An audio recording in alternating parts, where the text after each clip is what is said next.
Welcome to Strength in the Numbers. My name is Andrew Codd, accountant, author, and commercial finance entrepreneur, and it's my job each week to bring you leaders in finance and business and deconstruct with them their real stories, insights, and hard-won lessons into practical advice on the key strengths and qualities you need to remain relevant in accounting and finance today, as well as the steps you can begin to take to elevate the impact you make to have a fun, successful, and rewarding career in accounting and finance. Now let's go over to the show. Hi everyone, and welcome to this week's episode of Strength in the Numbers. Now, did you know that when we're anxious, we get sweaty palms? However, it's exactly the same sensation our bodies give out when we're excited. So with all the disruption going on around us, how do we in finance make sure that we get this sweaty palm sensation but have a different driver causing it? Otherwise, we're at serious risk of being left behind. So on today's episode, I brought on a fantastic guest mentor, Khaled Chowdhury, and what you only get in this episode is probably about 30 minutes of our discussion. We actually spent 2 hours chatting, and I really admire what Khaled's doing. He's taken a sabbatical, went over to New Zealand with his family, so it was his evening. Our daytime looks absolutely gorgeous where he's at, and still took the time to share some fantastic insights, and in particular we deconstruct how it's okay to be a little alarmed, but also how we can best invest in our most important asset as finance professionals, which is ourselves. We also covered the advantages of actually being trained by sales and wise leaders. Also a story around our most valuable resource that we can give back to the business. And in the same instance, how Khaled helped drive 50% more sales. A practical approach that we can use in finance to help navigate and accelerate the learning curve so we can acquire experience faster. And finally, we deconstruct 3 components of habits and how to change them to deliver better outcomes to the business. And if you enjoyed the episode, why don't you check out our timestamp show notes, key quotes, resources, and ways to connect with Khaled at sitnshow.com/podcast/132. And we'd also appreciate you leaving us a review or letting your friends and colleagues know about us on all the major platforms: iTunes, Stitcher, SoundCloud, and YouTube. And we really appreciate you investing your time with us today. So without further ado, over to Khaled and the show.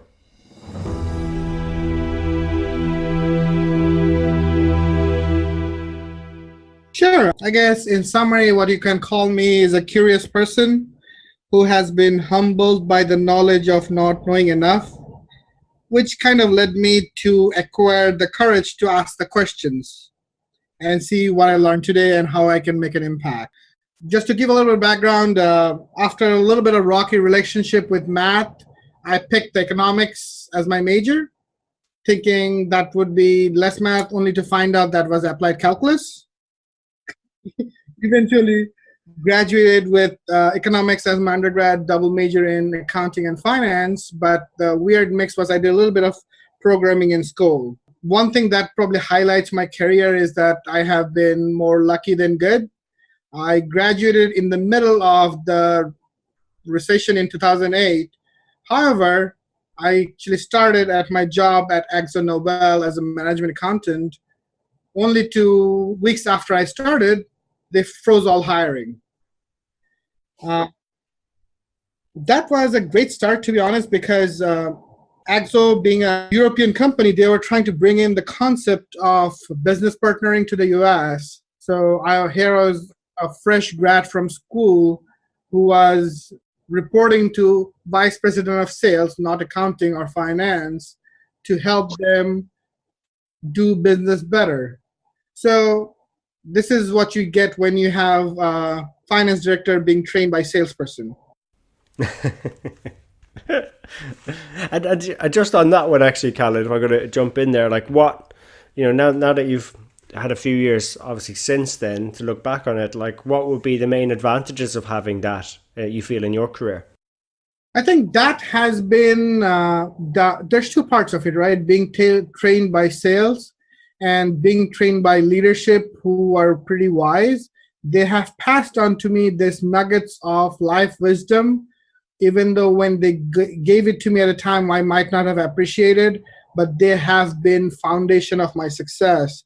And as I kind of talk through my backgrounds, I'll bring a few people that kind of was my way of finding the best information or the guiding principle of how I work in being successful as I am. So my success is not really my own, but the great people and the companion who became my friends as well, who are truly deserving that credit. So, like in my first job, the vice president I reported to, his name was Jim Troxclair. A lot of the friends would call me that I had a man crush on him. But to be honest, right, he's the person that I probably learned how to lead people and how to bring the best out of them. And he was someone that truly cared about his people. And his way of management was you lead people and manage things. You do not manage people. When you care about them and give them the resources, that will make them successful and they will put in 200% to achieve the goal. Actually, you know what? That point resonates with me, Khaled, because one of my favorite leaders, would always ask, how's things going? What resources can I help you get? I love those questions. They really care, and it's always about trying to get things done. So yeah, that's a very important point, definitely. I think just on that leadership perspective, right? Like that's one of my leadership principle, that you lead people, manage things. And the second one is if your team is not learning, you're not leading. Okay, that's interesting. It sounds like there's a story behind that one. Do you want to maybe elaborate that one a bit more? So I think what I have learned, especially in today's world of change, a lot of the part of the responsibility that falls on the leader is to guide the learning process. Just to elaborate on that, right? So the amount of the technological change that we are going through, we're not going to have the same way of doing things every 5 years, forget 20, 30 years. Everything that we are learning is probably going to get out of service by 5 or 10 years. And in that case, the only way we'll survive and thrive is by learning. So one of the biggest responsibility on leaders nowadays should be to help navigate. I don't really like calling teams. It's more about collaborators. Mm-hmm. How do we, navigate this learning journey? And true leaders would be the one that lead their people through that learning process to get to that next stage. Yeah. Okay. And have you got maybe an example of where that's happened successfully, so our audience can relate to more? Because I completely agree with you, but how does that manifest in work we do in finance? So one of my mentors, one of the best managers I've worked for, his name is Marcelino Rodriguez. He was the previous CFO for KMG Chemicals. And his way of management for what I am today and every single person on his team was the fact that he gave us resources and feedback. He said, I do not know how to do your job better. So every day when he will come, he'll say, you know your stuff more than I do. However, what I can tell you as a customer, these are the areas of that we can appreciate more, and here is the resources to go learn. So he would help us pick things. So from two perspectives. One perspective would be he would pick something for us to learn, and he will let us pick something to learn, which he will support as well. And that continuous learning process helped us get to a stage where you would not really see people get to without that number of years of experience. Well, that's what it is. I mean, particularly in these very sort of fast-moving times, and we've got our internal customers, external customers are increasing expectations. There's a lot of, how do you say, different generations now in the workplace that need to be brought together and the most brought out of them. And look, I suppose you've gone through a lot of change yourself, Khaled. So I suppose what's exciting you most about what you're currently working on or you're currently doing? So the most exciting thing that I'm doing right now is I'm about to go on a journey for my sabbatical. So the part that excites me about the future is the possibilities for us to use our time doing more thinking rather than doing, for us to provide better value to the business proactively. I suppose I completely agree with you. And there's some other points I actually want to take up on about the technology. So would you maybe be sharing an example of that where you did more thinking and it helped serve the business better? So Our old process was we would close the month and then we'll get all this data and we'll put them together. And the option that was given to us, we are not going to be able to do that till every one of us was on the same ERP, which every time you ask, it's 3 years down the road. So what we did was we kind of did this rogue project sponsored by the CEO to put data from more than a dozen ERP into this business intelligence tool. And what the outcome of that was, as we were getting better information, instead of finding it out at the end of the month, if something is off, then take a next step and figure out what is off, we started to see a pattern develop even before a month ended. Whereas we would have taken a corrective action after 2 months, we took action even before the month ended to rectify the problem.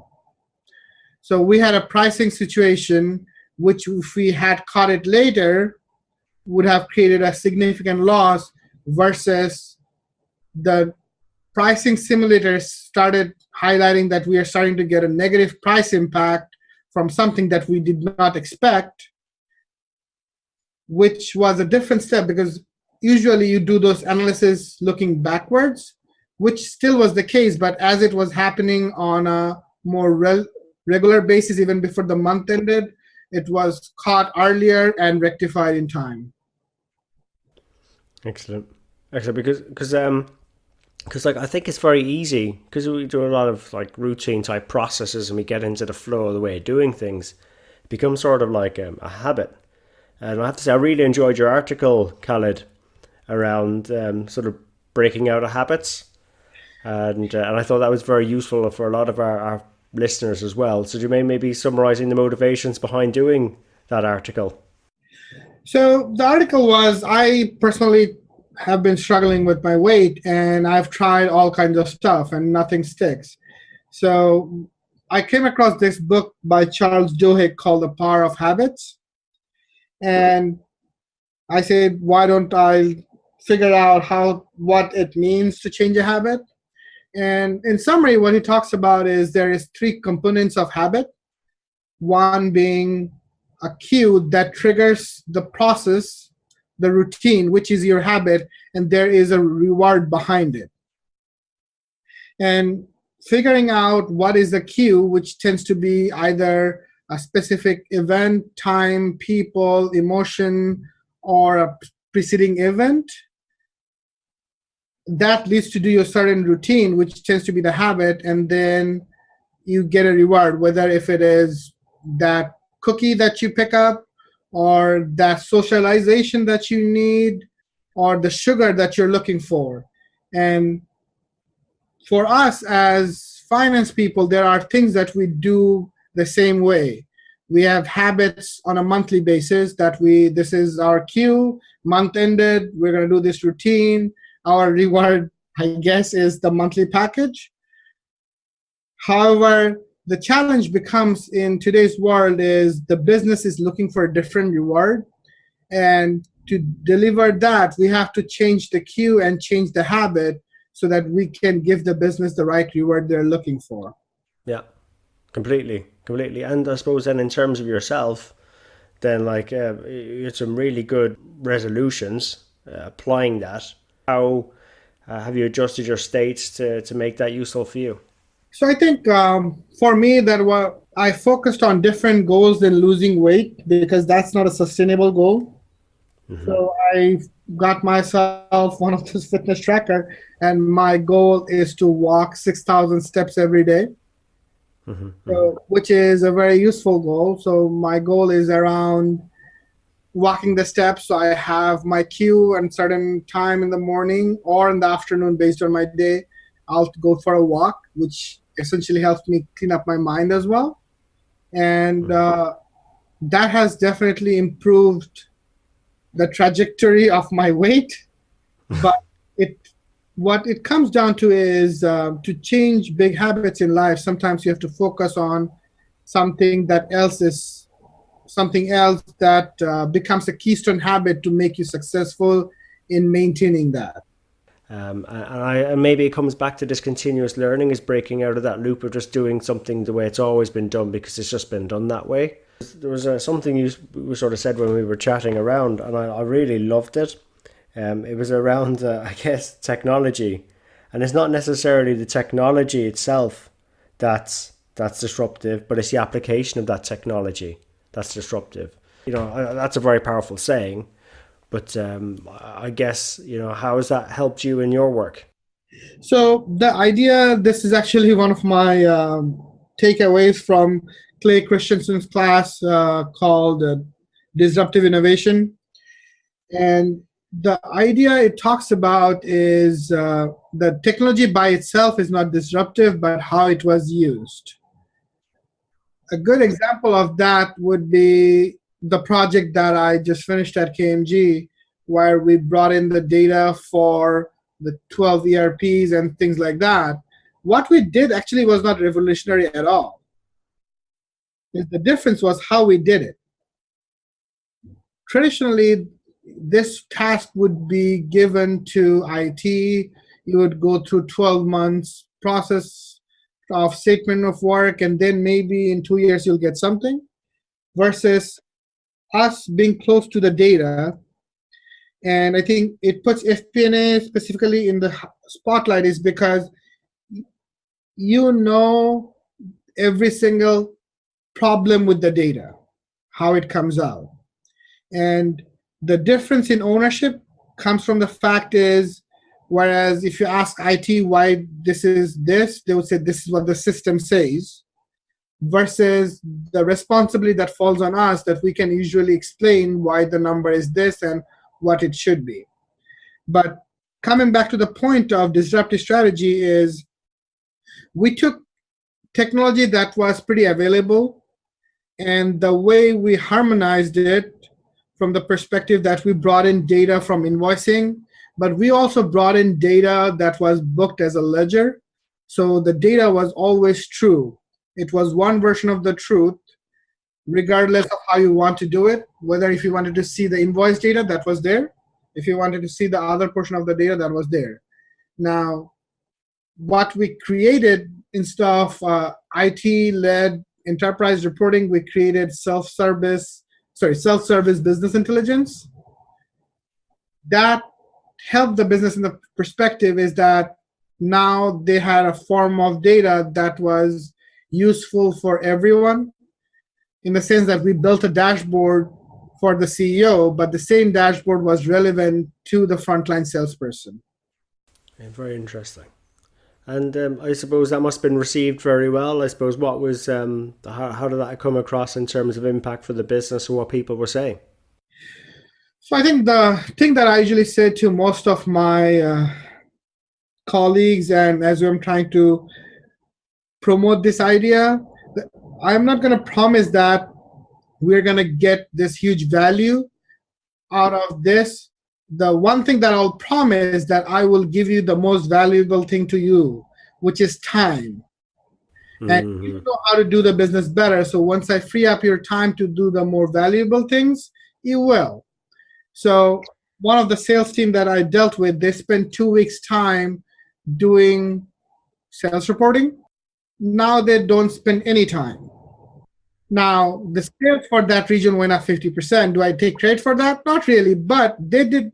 They are the one who went out and sold. All I did was I freed up their time to do the things that they're good at the same time give them tools to make the right decision. Well, it comes back to leadership though, doesn't it, Khaled, in terms of what you were saying earlier, is giving people the resources, in effect, to go and achieve their potential. So giving people back time, like as much time as you just did there, to go out and you just saw the impact there.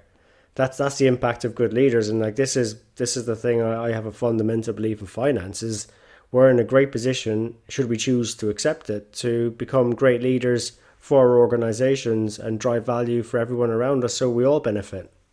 What are your thoughts?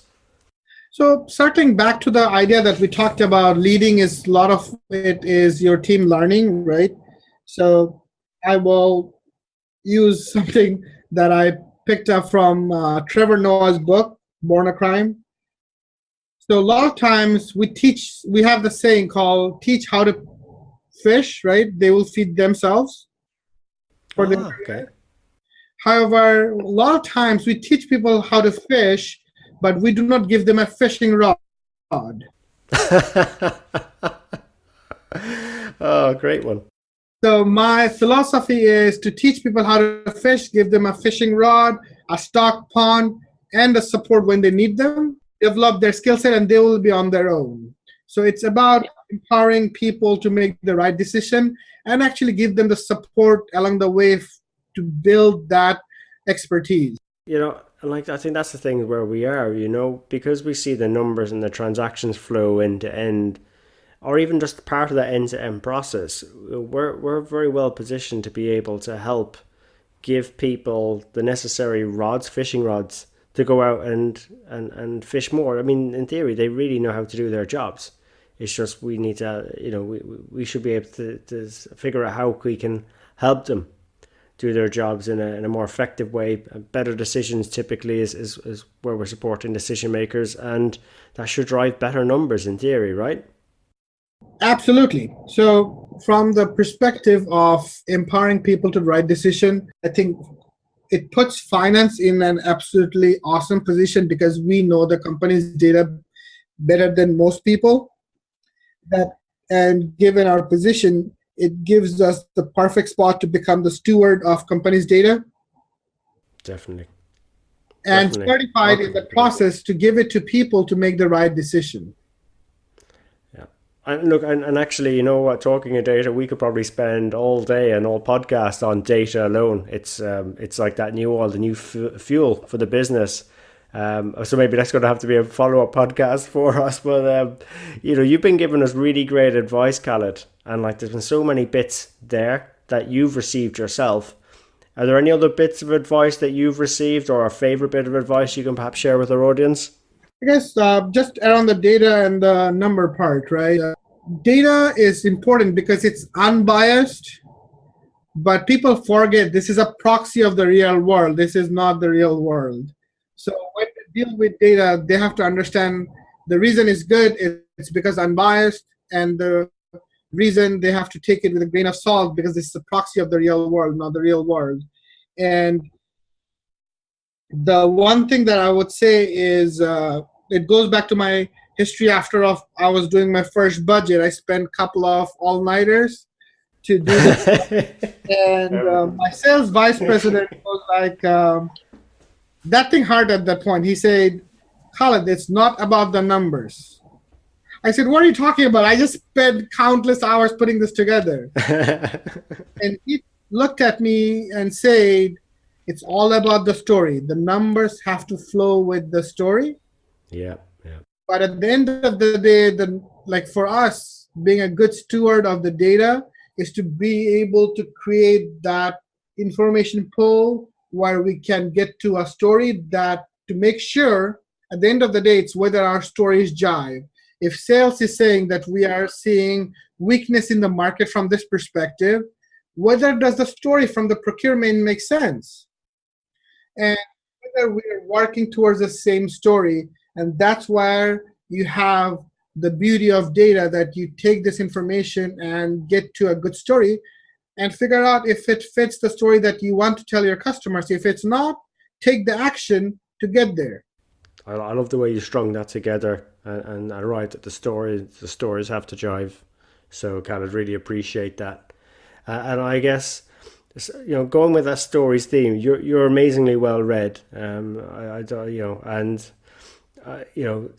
you were to recommend a couple of books or resources for our audience, what might they be? Well, I think for people who works with forecasting, I think I would definitely suggest Super Forecasting. It's a book by Dan Gardner from A Good Judgment Project. And it kind of highlights the qualities of people who are really good at forecasting. And what they found was very interesting from the fact that it's not who you think it is. It's not the experts or something like that. It's just people who are curious, goes into a problem with an open mind, and takes on every single possible information. And they're always open to changing their opinion when new information arrives. And from a different perspective, I think I would really suggest reading Persuasion by Robert Cialdini, which talks about a lot of the things that creates the perception that we are trying to do, and that can be very helpful in improving our image to our customers. Yeah, definitely, because we that is a big challenge for us, is that image problem, in terms of what the business actually really expects from us versus what we can potentially deliver for them. What's the best way for our audience to connect with you? The best way to connect with me probably is find me in LinkedIn. I think that's the one platform I use most professionally. I do have a Twitter handle, but which I am not so regular at. The reason I usually use Twitter to keep up with the technology movement. I'm a big fan of Microsoft's new technology suite, Power BI, and their entire suite around that. And the great part of it is it evolves so fast. Also, not so great part of it is it's very hard to keep up with the evolution of it, and I use Twitter for that. No, and again, I will put those links in the show notes on how best to connect with you out there, Khaled. And look, I suppose before we start wrapping up, is there any sort of parting thoughts for our audience that you'd like to share? I think the part that I want to really talk about is we are at the cusp of a software revolution, and that software revolution is about to leave a lot of people behind like it did during the Industrial Revolution. And it's the automation and all the things that we were talking about. However, the part that I want to highlight is, should we be alarmed about it? Definitely.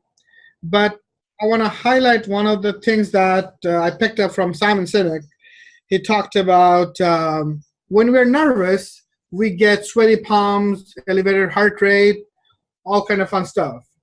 But if you look at it from different perspective, that's the same symptom we have when we're excited. So as it is, how the software revolution can keep create a barrier for people or leave a lot of people behind. At the same time, it is also one of the most exciting times from a perspective that it opens up so many possibilities. So I think people should take this opportunity to invest in the most guaranteed asset, that is themselves, to take advantage of this wealth of information, because there has been no time in history the amount of information and really good information and education that's out there, which is also free. So taking advantage of things like that can be very fruitful. Just to give you an example, I'm taking a class by Laurie Santos, who is teaching the most popular class in Princeton. It's about how to be happy. And think from a different perspective, right? I don't have the resources to be able to take a class from Princeton, Harvard, Yale, Oxford, Cambridge, but in today's world, it's more than likely it's out there. It's about finding the curiosity deep down and looking for the information, because there is definitely a premium on curiosity.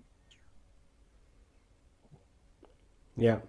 Look, I think I know the answer why, obviously, because we've spoken about this, but for audience, why is there that premium on curiosity in your mind? So the reason, it kind of goes back what we were talking about earlier, but as things get more automated, all the cut, copy, VLOOKUP that we did in the old days, those will not be required. We will be given the information much better, but it would be of the curious mind to find informations behind it proactively, to find insight that is helpful to the business. So I'll give you a different example. So this was an experience that I had in my first job. So right after I started, there was a hurricane that hit Houston. And we made this claim for $900,000 to our insurance agency for $500,000 for onshore and $400,000 for offshore. The first thing they did when they came back, they said, your policy doesn't cover offshore.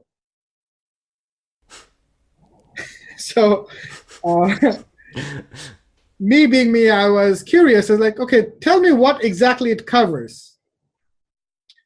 So they said it is any area that was impacted by the hurricane, whether through initial landfall or rainfall, the exact trajectory of the hurricane path. So initially our claims was based on coastal locations. As after getting this information, I was curious enough to go figure out the entire zip codes of the hurricane path, only to find out that my biggest customer, which is 500 miles inland, got impacted. And we ended up winning a $1.4 million settlement, a lot more than what the initial claim was for, even though they denied half the claim that we initially made. But look, that's where that's a very important point about curiosity. You know, if we're not challenging the way we're currently doing it now, and you know those VLOOKUPs that you mentioned and whatever to extract, transform the data, that a lot of us are still doing that.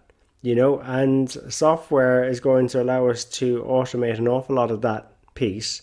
And if we're not preparing ourselves to then invest that time in our curiosity, not just in our businesses, but in ourselves, then, you know, it'd be like a big hurricane will come out of nowhere and it could be quite expensive for us.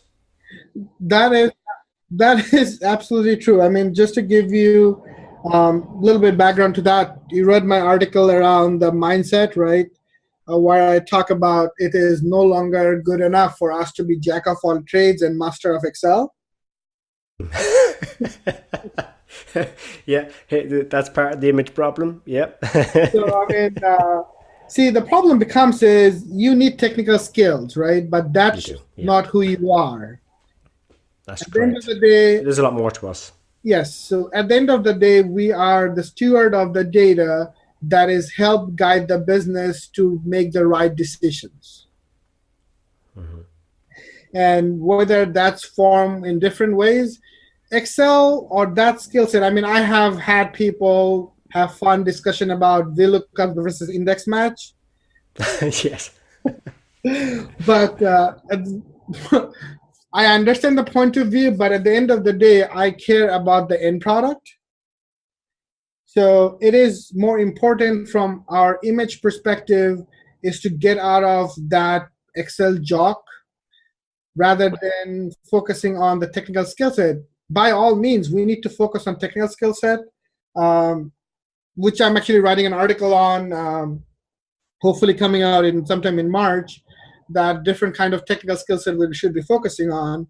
But at the end of the day, it should be about the value you provide to the business.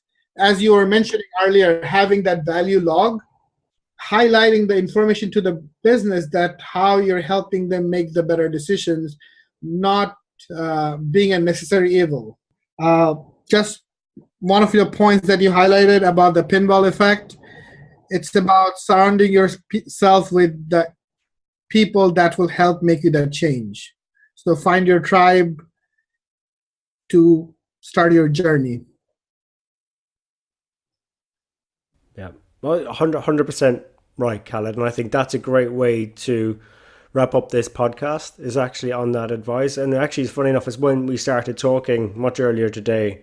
And for our podcast audience, you may not be aware of this, but we've been chatting nearly for a couple hours now.